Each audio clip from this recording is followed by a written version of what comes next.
It is just days now, I don't know, a week and a half or so before the Florida Antiquarian Book Fair. And we have been doing this series of first looks to see some of the things that are coming to the book fair. And with me today is Barbara Loe. Hi, Barbara. Hi, how are you Barbara, today? good.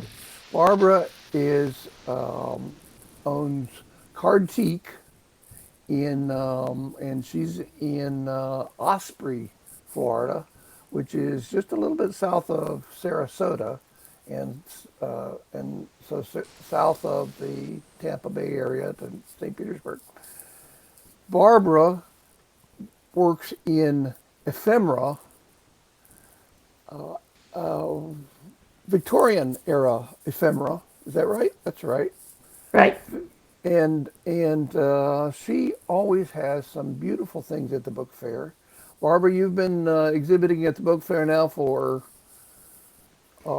several years. Yeah, I think five or more. Five, and you always have beautiful things to bring and show. So, share with us what you're bringing to the 40th Florida Antiquarian Book Fair. Okay, well, I thought today I would focus on a couple of things. I'm going to focus on showing you some movable things because they're always fun to see. And then also some Santa die cuts because people always like Santas. So I'm going to start with this. This is a card that was made for Clark's thread. And this is called a thaumatrope. And what happens is you wind it up and then you let it go and it spins. And I don't know if you could see that clearly, but what happens is the image on the front and the back merge together and you get to see it again. So I'm going to show you again. Oh, how fun! Yeah. So that is one thing. Here's another, an interesting card. And then you open it up and you have the whole family sitting there. It's 3D, and they're enjoying the product that's being advertised. So let's hold that up again in front. No, the front of it first, Oh, so we other can front. get a good look at it. Okay, and the product seems to be milk. Is that right? Yes, yes, it's a dairy, express dairy Okay, company. okay. So he's So delivering it, and then he's you delivering open it. it, and you can see the family The family's using the enjoying it milk. inside, and it looks like somebody's giving the kitty a little Yeah, taste. And there, oh my goodness, all the babies, yeah, lots of lots, babies. lots of kids. And then here's another one. This is a holiday greeting, and of course, when it's closed, it's not too impressive. But when you open it up, you've got all these different levels that you can see. Oh And this is the my. type of thing that would sit on your tabletop. Okay, tip it a little bit toward us, There we go. and we don't have the glare there. It looks like a young man and a young lady, and he seems to be very enraptured by her. Courting. Courting, yes, and they seem to be having a chat over the back fence or the front fence or someplace. Yeah. So that's another item. Then this is a different type of, this is a movable Valentine. And what we've got here is we have the lady and she's out strolling. But then, whoops, there's her Oh, petticoat. oh my goodness. Very Oh my. risque. So that is one. Here's another movable Valentine. You can see the bird's nest, and then when I pull it, the doves come out Oh, and they, wow. you know. So they were very clever in the Victorian era. Here's one that I think is a lot of fun. So it shows the people out in the park and they're flying a kite underneath the balloon. And then when you open it up, the kite, let's see, got to get it going the right way. The kite actually moves. Oh, look at that. It takes off, doesn't it? Yeah, as they're Oh, flying it. how And, fun. and these things are all like 150 years old or older. So it's amazing that they survived. This is a postcard that you could go ahead and mail. And it's amazing to me that they could get these things to go through the mail and not get damaged. But if you open it up, you see that we have the bird come out and Giant bird. it will walk along the tabletop and his legs will move and the wheel on Oh, the my. wagon move. So if I had a solid surface closer, I could show you, but I'm just going to move them manually and show you. And then when you're done playing with it, you just tuck the bird back in and there you go. So those are some examples of some movable things that I have. Here's another interesting thing. This is book,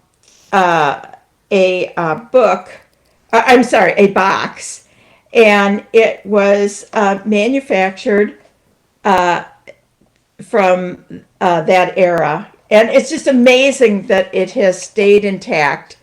This is from New York, and it's empty, but I'm just constantly amazed that they were able to survive in these conditions. Oh, my goodness.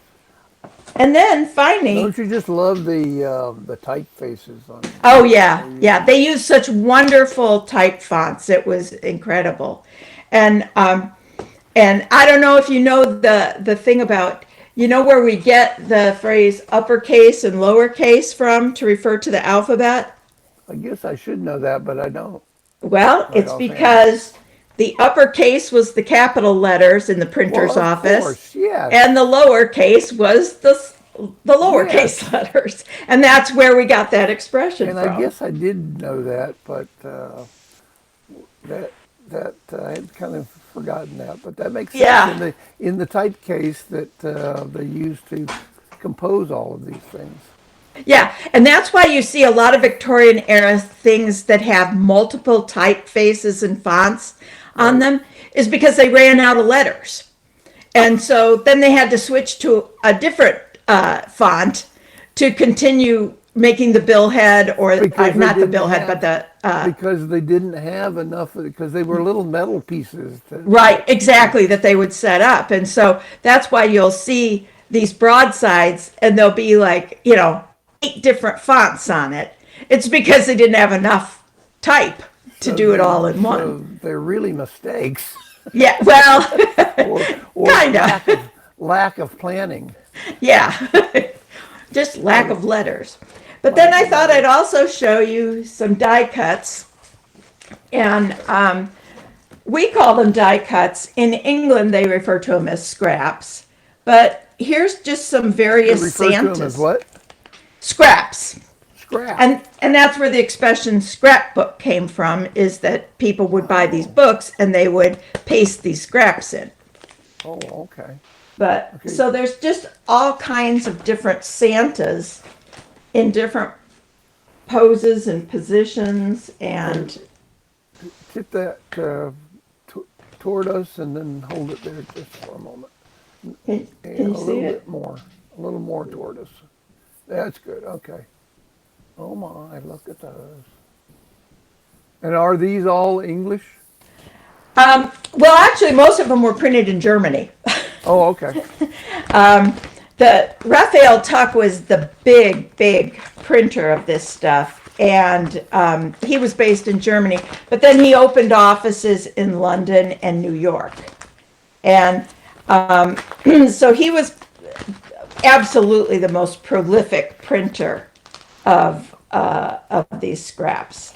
And so here, I'm gonna take this one out of the book and show you, but here's an example of 5 more slightly smaller ones. But you can see each, so I'm going to show you the bottom ones first, and then the top.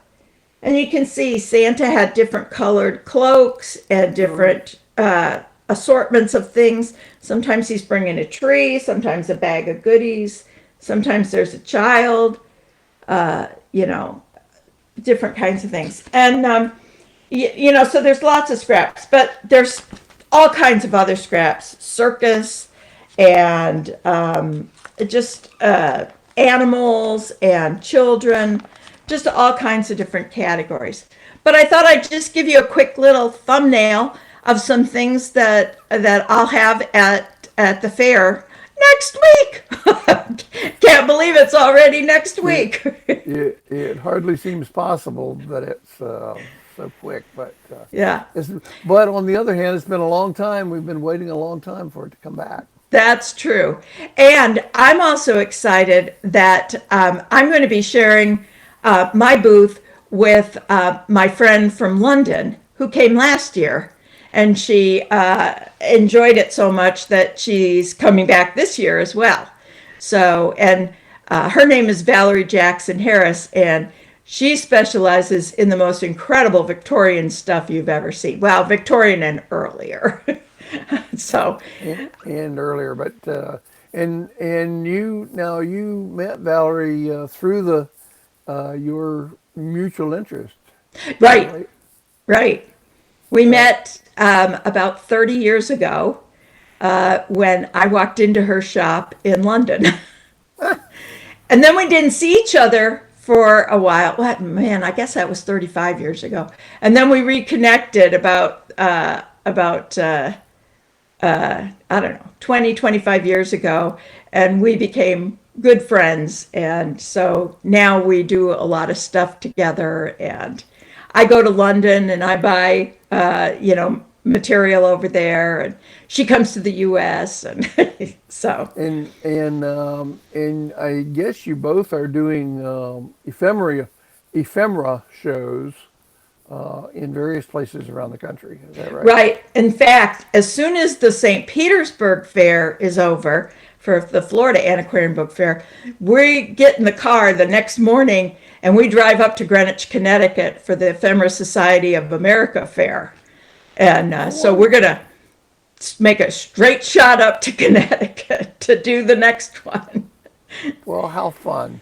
Well, we're looking forward to seeing you at the Coliseum in downtown St. Petersburg, and we'll be wanting to stop by and make sure that we see all of the things that you are bringing, that you both are bringing to the book fair. Yeah.